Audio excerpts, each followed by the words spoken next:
My name's Annie Kilberg-Smith. I'm co-facilitating tonight with Alyssa, and I'll be facilitating the next portion of tonight's meeting. So welcome back. For those that just joined, this is the Portland Harbor Superfund Site Collaborative Group Quarterly Meeting. And we are now in the main presentation portion of the night, which is going to focus on the Superfund Jobs Training Initiative Program. So tonight I'm going to be handing the mic over to Eva DiMaria, who is a remedial project manager with Region 10 at EPA. And she will be presenting on the Superfund Jobs Training Initiative, or Super JTI, which is what a lot of folks call it in short. So we have about 45 minutes for this topic tonight. I think we have about 20 or 30 minutes for presentation and plenty of time for questions. We are going to ask folks to take the usual approach, which is if you can just hold your questions until the end of the presentation.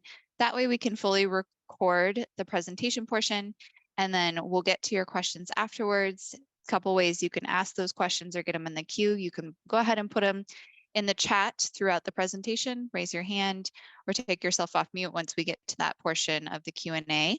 And we'll go in the order of the questions received. And I know there's other folks on the line tonight that are available to answer questions as well, in addition to EPA. So I think folks are ready to do that too. All right, so with that, I'll go ahead and introduce Eva to kick us off. Hello, my name is Eva DiMaria, and I am one of the EPA remedial project managers working on the Portland Harbor Superfund site. And I am here to give the presentation on the EPA Superfund Job Training Initiative program. So why don't we go ahead and begin? So the EPA Superfund Job Training Initiative program is often called the Super JTI. And unfortunately, our community involvement coordinators, Laura Knudsen and Rafi Ronquillo, couldn't make it tonight. Rafi was actually supposed to be giving this presentation, but he had a scheduling conflict. So I'm giving it here today. But if there are any questions that we cannot answer here, they will be available to field any future questions or comments you may have about the program. Okay, next slide.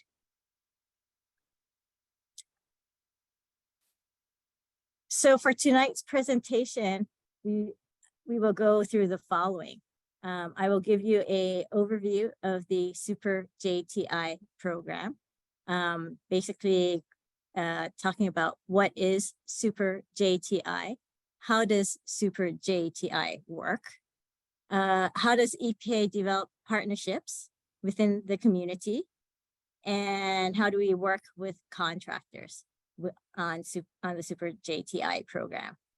And then we will go into 3 Super JTI case studies and into more details about trainee recruitment, the actual training itself, and then after that, the job placement. The 4th thing on the agenda would be, how is Super JTI going to be working in Portland Harbor, and what type of work have we done to date? And after that, we'll have quite a bit of time probably for questions. Please note that we do have headquarters experts who unfortunately could not make it here tonight, but we will be able to follow up, but they will be able to follow up with you directly to ensure your questions are answered. Next slide. So what is the Superfund Job Training Initiative? Well, it's an EPA headquarter funded job readiness program, and it targets the underemployed or unemployed community members affected by the Superfund site. It provides free remediation and hazardous waste cleanup training. However, this is not compensated, meaning the training is free, but you will not be paid to attend it. EPA also assists with the job placement, but the job is not guaranteed afterwards. So the trainings vary from site to site and depends on the needs of the Superfund site and the skill sets contractors are requiring. Trainings typically take 6 weeks but the length can vary depending on needs. Sometimes it might just be 2 weeks. It really depends on the site and what the contractors are looking for. While jobs are not guaranteed, EPA does its best to ensure there are contractors interested in the Super JTI graduates before trainings begin. The program also does not currently provide compensation. However, there have been some projects where additional support, such as gas cards for trainees, was provided through community stakeholder efforts. Again, this is not guaranteed. Next slide, please. So we talked a little bit about the basics of Super JTI, that it is a job readiness program which provides remediation and employment training to community members in Superfund affected areas. But how does it actually work? In the next few slides, I'm going to get into more details, but here's the basic rundown. The program starts by developing partnerships within the local community with the local businesses, community organizations, and federal agencies, and other interested parties. While working with these project partners, we help build the capacity of local organizations. We then work with the site contractors, hopefully locally, to figure out what job positions they are looking to fill and what training requirements are needed. Then Super JTI moves on to applicant recruitment. This is how we find our potential Super JTI participants. Our methods for outreach vary based on the location. After finding interested participants, Super JTI performs an extensive self-screening process and a tryouts day to select trainees. After tryouts, the selected Super JTI participants go through training, graduation, and then a follow-up period that involves job placement assistance. In these photos, we have the Onondaga Lake Super JTI trainees. It's their graduation ceremony with the EPA, the former EPA Region 2 Administrator, Judith Enck. Next slide, please. So developing partnerships. Developing partnerships is crucial, not only with local contractors, but also with local businesses, universities, community organizations, and public agencies. These agencies and entities know the area and the community best and can serve as effective liaisons between EPA contractors and the community. The local organizations are already familiar with the community and its residents and can help make outreach and job placement smoother. The more a community gets involved in a Super JTI program, the easier it will be to spread the word about the graduates and increase job placement after training. This helps to build local capacity. Some groups may even wish to support the program by donating resources such as a training venue, recruitment staff, or graduation ceremony assistance. Under the Super JTI program, a community partner subcontractor will be chosen and paid for by the EPA headquarters Super JTI contractor. This local community partner are the eyes and the ears in the community, will help with on-site tasks, communication with participants, and outreach, provide a constant local presence throughout the entire program. The Super JTI staff works with local organizations and the community partner to build their capacity whenever possible. The role of a community partner requires a good amount of availability to participate in in-person activities over a 3-month period. So it's not every organization that can say yes. Historically, EPA has seen the community partner organization specifically hire people for the time period to work on a project, but it definitely varies from site to site. We've had everything from a very active and engaged individual from the community to a county health department hired as the community partner subcontractor. Community partners have also included community colleges, chambers of commerce, nonprofits, and other community-based organizations. So working with site contractors, local contractors assist us, EPA, in the planning, implementation, and most importantly, the job placement portion of the program. At least 3 months prior to the program start, we talk with site contractors about what jobs might be available. If jobs at the site fit the requirements and timeline, EPA can bring Super JTI to a site. It's helpful to have local contractors on board before we start. They help determine the type of training given under the program. Some of these contractors will require employees to meet certain criteria in addition to the trainings, and these criteria will be integrated into our screening and training processes. Examples of these job requirements are: must be able to bend, stoop, or lift 50 pounds, must be eligible to work within the US, must have a high school diploma or a GED, and must be able to pass a drug background check. Approximately 8 to 10 jobs are needed to bring Super JTI to a site. If the site projects fewer than 8 jobs, EPA can still consider if the site is a good fit. If we work with the contractor ahead of time, we can ensure that our screening process and training program mirror their hiring process and needs.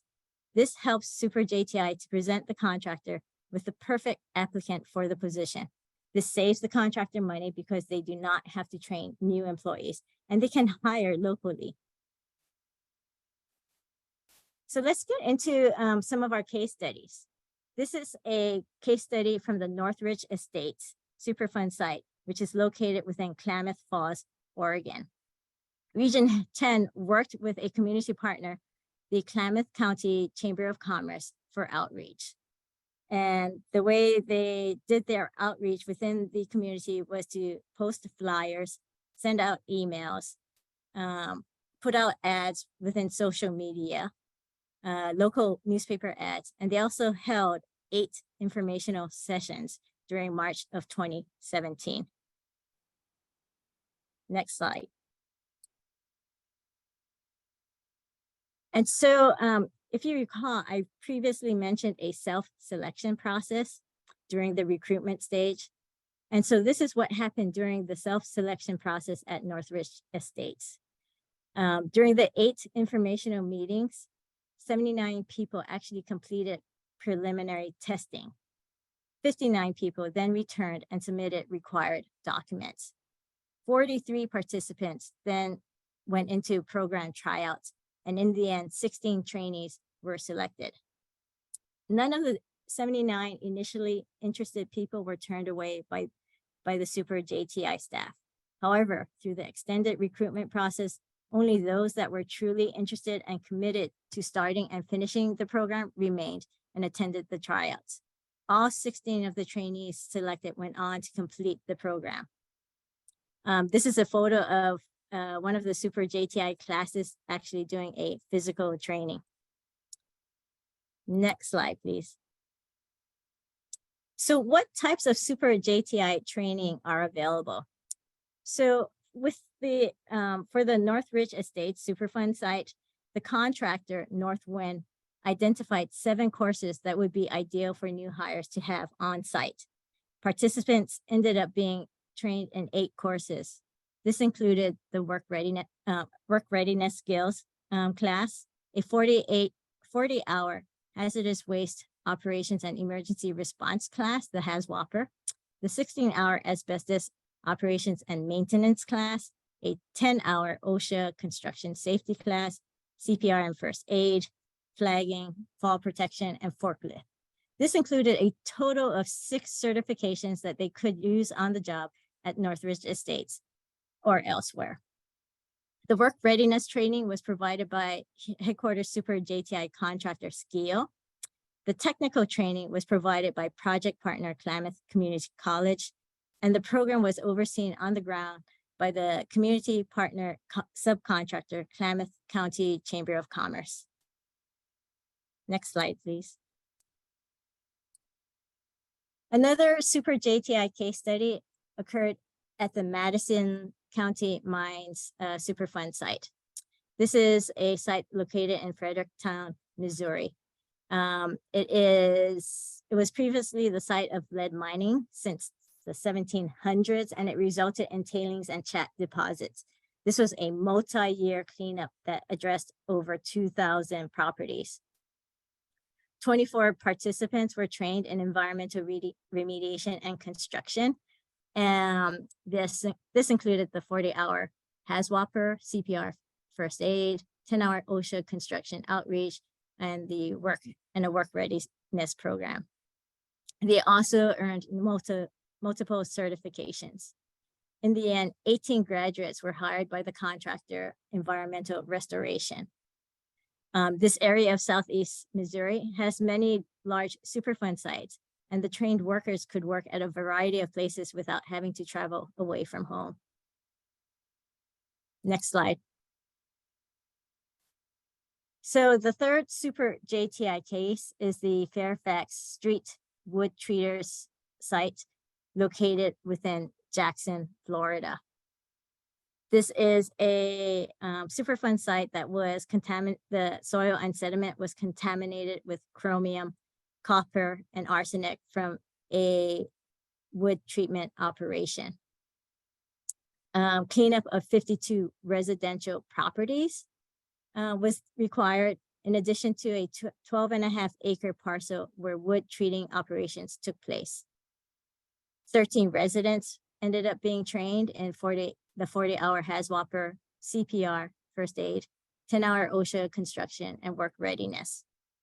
And in the end, 8 graduates were hired by the subcontractor Intact. Please note that the 3 case studies presented here are very different than the Portland Harbor Superfund site because they don't primarily focus on contaminated sediment in a water body, but rather are land-based. Therefore, the types of jobs available might be different. There is no guarantee that the Portland Harbor Super JTI pilot would have the same number of Super JTI graduates that would be placed into positions. But these examples are very helpful to review and learn what Super JTI can look in practice. Next slide, please. So how will Super JTI work at Portland Harbor? So I'm going to discuss what the EPA team has already started at Portland Harbor. We began scoping for a Super JTI pilot project within Portland Harbor with interested partners, including public agencies, community-based organizations, and potentially responsible parties. So this timeline slide shows how EPA will strive to implement a Super JTI pilot project at Portland Harbor when we start the actual construction of the cleanup in approximately 2026. This means that we have a few more years to continue scoping out a plan for the pilot project with all interested partners, so it will be a success. Please note that we could have more than one Super JTI pilot project throughout the cleanup construction, which could last approximately 13 years.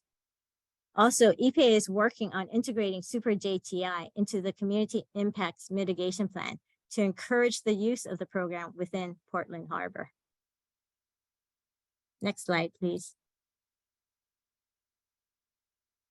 So some of the main components to a successful Super JTI pilot include scoping with potentially responsible parties and contractors during remedial design. EPA has done some initial scoping with some of the PRPs where we currently have active agreements for remedial design, and we will continue to conduct this scoping, especially as we work on a draft of the Community Impacts Mitigation Plan and ask for feedback. We will continue scoping with job training organizations, job placement groups, and academic institutions. In 2019, our EPA Community Involvement Coordinator, Laura Knudsen, started conducting some scoping interviews for Super JTI with different job training organizations and job placement groups, including Oregon Tradeswomen, St. John's Center for Economic Opportunity, Job Corps, and others. Some useful information was collected during these discussions that we hope to revisit and refresh now that we are getting closer toward a pilot for the Super JTI program at Portland Harbor. And information here most likely has changed since 2019. EPA will continue working with community and tribal members and other partners who might be interested in Super JTI to make sure that people are aware of the program and that a Super JTI pilot carefully considers their ideas and feedback. To date, the Portland Harbor Community Coalition has provided valuable time and resources, providing EPA with feedback on this topic. And we look forward to continuing these conversations with PHCC and others who are interested. This piece will also become integrated into the Community Impacts Mitigation Plan. Next slide. So now we'd like to give you an idea.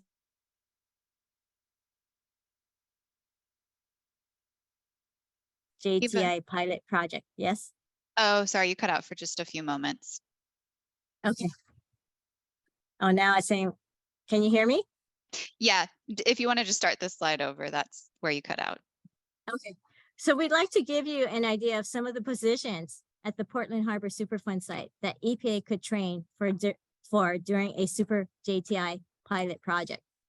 Some potential jobs that we could train for include a deckhand, so someone who would move lines around the boat or the barge, handling buckets, etc., a boat operator, a truck driver, or a flagger.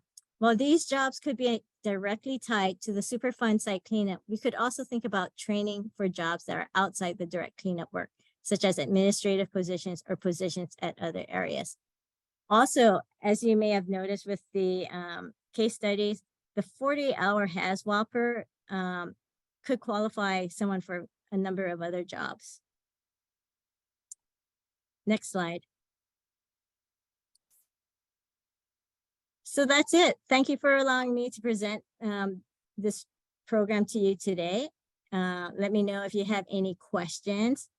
Laura and Rafi are in close contact with the EPA headquarters Super JTI National Program Managers listed here, Devin Martin and Chelsea Sebetich. And we can work with them to answer any questions that we might not be able to answer during our conversation this evening.